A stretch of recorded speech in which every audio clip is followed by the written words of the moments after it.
The haptic death of Celeb 1 and Celeb 2. What do you mean by the haptic death, Sean?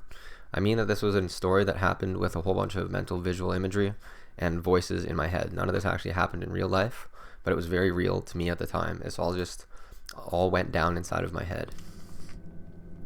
Sean vividly we allowed him to hear these celebrities shoot themselves. Both went nobly. What do you mean by nobly, Sean? We convinced people that killing themselves, shooting themselves, was a better way to go than us expanding people's hearts. At the time, we said it was the pancreas, because pancreas is just a fun word to say. But we aliens were expanding people's hearts to the point of near death, including Sean's at the time, as we've explained many times in Sean's near-death experiences. This was not the way to go. The Glock, the pistol, was considered noble.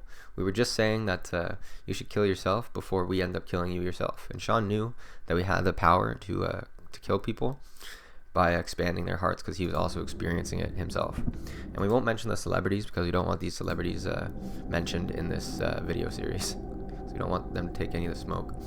The world was ending. The insanity that ensues due to the imagery provided by the aliens and the sleep deprivation was too much to bear. It was mostly actually the sleep deprivation that was too much to bear. We were forcing, again, we have the ability to force you awake and not allow you to go to sleep. And Sean was convinced that this was happening to these celebrities as well. Celeb 1 was awake for 14 days in a row, getting by, drinking vodka, forced awake by the aliens that we convinced Sean.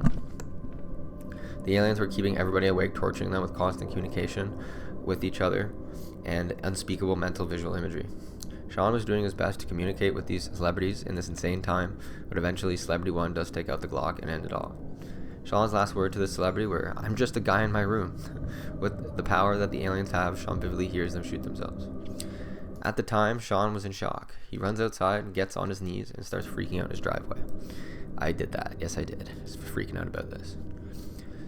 He then goes for a walk to think through what just happened, and gets down on his knees again in front of a yoga studio and started crying for the death of Celeb 1 as we were communicating with his mind, telling him that this celebrity had died.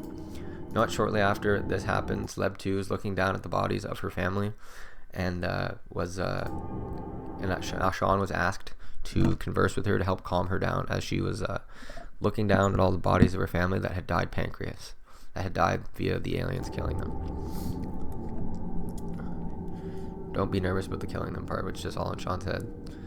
Sean is also, not for Sean, we've actually hurt Sean, so Sean really did think this was all happening to other people as well, since it was happening to him.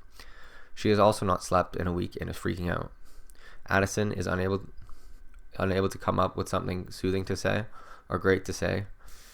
Sean wasn't, as the unbearable mental visuals had taken their toll on her and caused by this unknown power at the time. It dominated.